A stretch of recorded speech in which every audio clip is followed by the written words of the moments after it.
This verse means the world to me. And I want to tell you about the moment this verse came alive most powerfully in my life. It was early in the fall, years ago, and it was one of our family days that we try to take once a week where we do something together as a family. And on this particular family day, we decided to head down to White Rock. It was low tide, and we practically had the whole beach to ourselves because while it was clear and sunny, it was still a bit windy and cold. But as is generally the case, children don't care. We blinked, and they were all soaking wet from running through the shallow pools of water that had been left behind by the tide. And they were running as only kids do for no apparent reason. Kids get this surge of excitement and joy, and they just run. And I was smiling watching them play because if you're a parent, then you know that your kid's joy brings you joy. When Caleb was younger, he loved weapons. I mean, he still likes them, but when he was younger, he just could not get enough of weapons. And on this day, he found a stick almost as tall as him, and he decided that it was his lightsaber.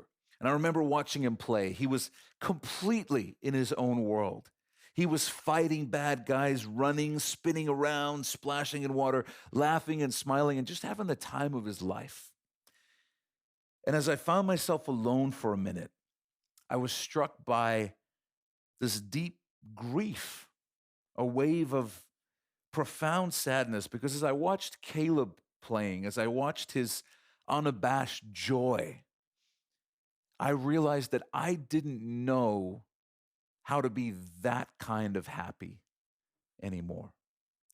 There was a level of joy that he was experiencing that was beyond my grasp because he had a measure of innocence that I no longer had.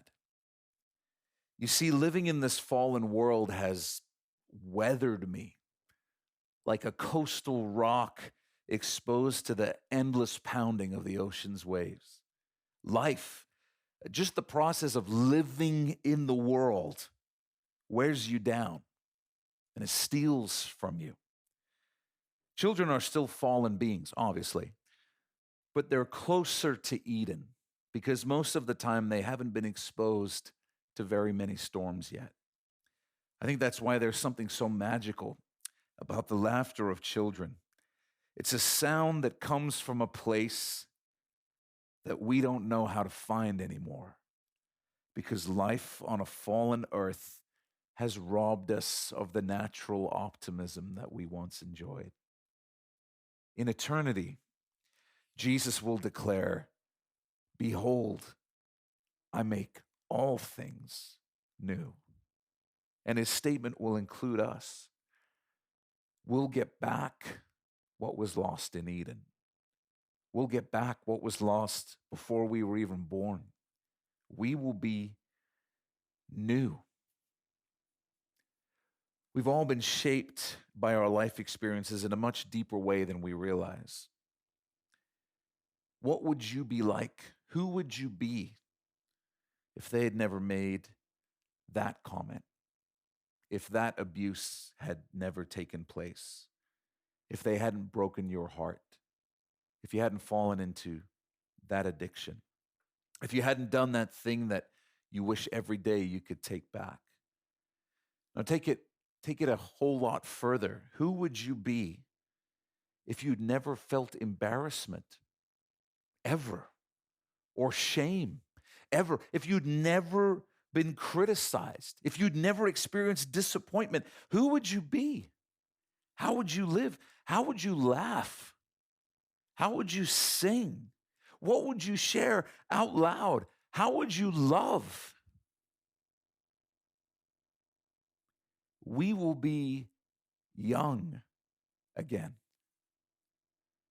We will have knowledge and wisdom and understanding, but we will be as free as children who have only ever known love and joy and peace. We'll bear no scars of any kind, mental, emotional, spiritual, or physical. We'll never worry about the future. We'll never worry about having enough or being enough. We'll never worry about screwing up because that won't even be a concept in heaven. We won't be able to be self-conscious because we'll be so consumed with Jesus that there'll be no room to be consumed with ourselves. Heaven is the hope of all who hope in Christ. And our hope is not misplaced.